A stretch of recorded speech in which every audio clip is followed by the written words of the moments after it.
extraído da coleção de livros intitulada de O Livro do Corretor de Imóveis, de Augusto Rastenreiter. Olá! Hoje a gente vai investigar uma situação bem específica, sabe? Do mercado imobiliário brasileiro que, olha, sempre gera debate. Imagina assim, um corretor apresenta um cliente, a venda acontece. Beleza. Aí, tempos depois, esse mesmíssimo cliente compra outro imóvel do mesmo vendedor.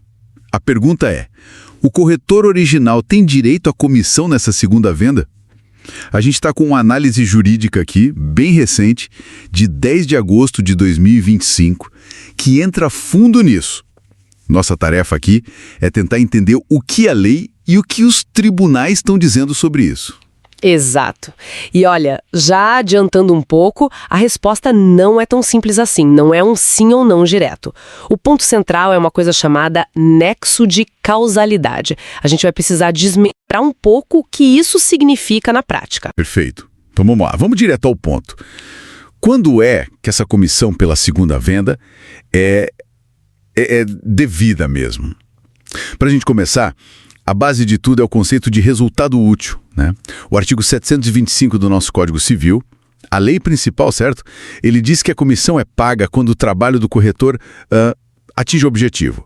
Ou seja, quando o negócio que ele estava buscando é fechado. Isso, perfeito. A primeira venda, sem dúvida, atingiu esse resultado útil, foi o trabalho dele. Mas a grande questão é, será que aquele esforço inicial para a primeira venda garante automaticamente o resultado útil para uma segunda venda lá na frente? É aí que a coisa começa a complicar um pouquinho. E é justamente aqui que entra o famoso nexo de causalidade. Para ter direito a receber a comissão na segunda venda, o corretor vai precisar demonstrar, provar que essa segunda compra foi uma consequência assim direta, um desdobramento lógico quase que necessário do trabalho inicial dele, aquele de aproximar as partes, de mediar a primeira negociação. Ah, entendi. Então não é só ter feito a ponte lá no começo. Tem que provar que aquela ponte foi a causa direta do segundo negócio também. Faz sentido. Mas como é que se comprova isso na prática? Essa conexão. A análise deve dar umas pistas, imagino. Sim, tanto a análise quanto as decisões da justiça, elas olham para vários fatores. Por exemplo, uma coisa fundamental é o vínculo entre os negócios. Tipo, a segunda área que foi comprada, ela era vizinha da primeira. Era uma expansão natural do projeto inicial do cliente.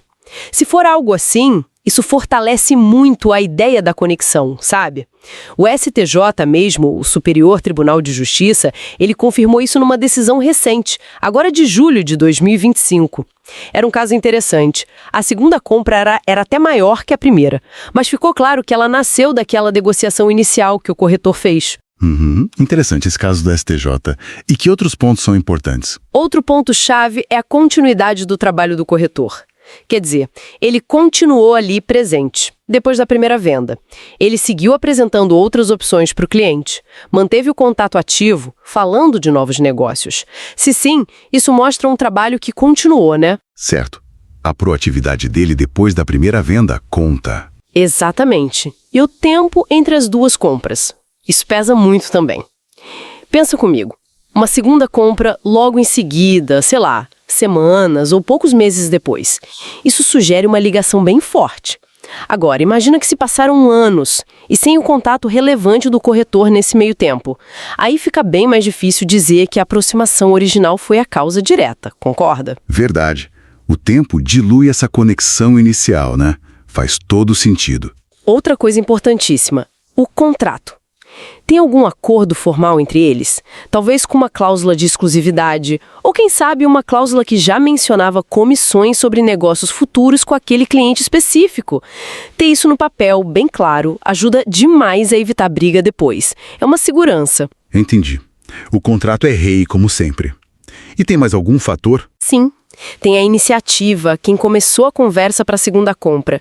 Se o cliente foi direto no vendedor, sem nenhuma nova ajuda ou intervenção do corretor, aí a tese do nexo causal fica bem enfraquecida. Claro, se o corretor não participou da segunda negociação. Fica difícil defender a comissão, né?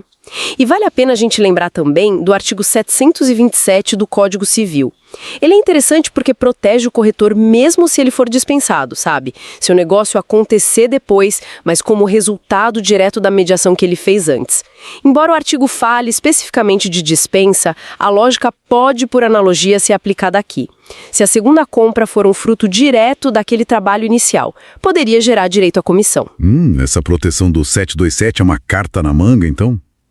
Mas eu já ouvi falar que o STJ costuma ser bem exigente nisso, que não basta só ter apresentado as partes lá atrás, certo? Que a responsabilidade de provar essa ligação direta e determinante recai inteiramente sobre o corretor. E provar isso na prática, vamos combinar, pode ser bem desafiador. Imagino que sim, deve dar uma boa disputa judicial às vezes. Bom, diante disso tudo, qual seria a recomendação prática, assim, o conselho que a análise dá para evitar problema? Olha, o caminho é sempre clareza e formalização. Para os corretores, documentem tudo, registrem as interações. E, se possível, claro, incluam cláusulas específicas sobre negócios futuros, negócios subsequentes, lá no contrato de corretagem. Isso traz uma segurança jurídica muito maior.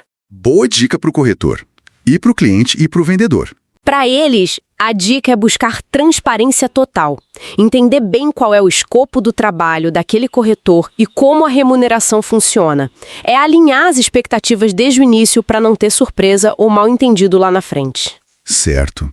Então, para a gente amarrar tudo, a comissão na segunda venda ela não é automática de jeito nenhum. Mas pode ser devida sim.